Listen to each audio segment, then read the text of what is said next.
आने वाले टाइम में वो जीव आपका काल बन के आएगा। मैं इसको साइंटिफिकली भी बताऊंगा। जी। साइंस ने ये प्रूव किया है कि कोई जीव मृत्यु को जब प्राप्त हो रहा होता है उसे ये पता लग जाता है कि मृत्यु होने वाली है। मैं किसकी बात कर रहा हूं? जिनको काटा जाता है। उनके आंखों से अश्रु बह रहे हैं। सोच के देखिए उस जीव के अंतर आत्मा की आवाज क्या कहने की कोशिश कर रही होगी। और जब वो आंसू बहा रहे होते हैं उस वक्त जो सिचुएशन होगी उस जीव की अंतरात्मा की आवाज से जो ईश्वर तक पहुंचेगी, उसका रिजल्ट क्या मिलेगा? इतना भयंकर उसका रिजल्ट नीचे आएगा, वापस उसका पार नहीं पा सकते। इसीलिए उसके कष्ट आगे भागेंगे, आगे जन्मों जन्मांतर तक खत्म नहीं होने वाले। हम सब कहते तो हैं हम गंगा नहा लिए 84 लाख जोनी से बाहर आ जाएं। मैं नहीं मानता कि ऐसा हो पाएगा अगर इन कर्मों के साथ हम कनेक्ट हुए। क्योंकि एक और चीज इसके साथ बहुत इंपॉर्टेंट मैं बोलना चाहूंगा। मैंने ये लोगों से सुना है, पढ़ा भी है, और बहुत बार आजकल के यूट्यूब वीडियोस वगैरह में भी इंफॉर्मेशन फ्लो कर रही है कि जो लोग नॉन वेजिटेरियन फूड की तरफ बहुत ज्यादा अग्रसर हैं, धीमे धीमे उनमें एक साइकोसिस, एक फियर फैक्टर पनपता है। ये बहुत से लोग ये मानते हैं और ये साइंटिफिकली प्रूव्ड है।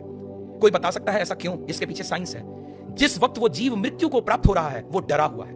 उसे पता है मेरी मृत्यु हो रही है, कितनी बार जीव को लाया जा रहा है, उसे घसीटा जा रहा है, और उस वक्त की पोजीशन में वो रोक रहा है अपने आप को, क्योंकि उसे पता है कि मैं मरने वाला हूं। अंतरात्मा से मरने की पता है उसे, और इस चलते उसके अंदर हार्मोन्स ऐसे चल रहे हैं जो उसको डरा रहे हैं। वो डर कहीं गया नहीं। ब्लड को तो खत्म कर देंगे, ब्लड तो आपने निकाल दिया, जीव मरा, ब्लड निकल गया, लेकिन उसके हार्मोन्स कहां गए? उसकी बॉडी में हैं।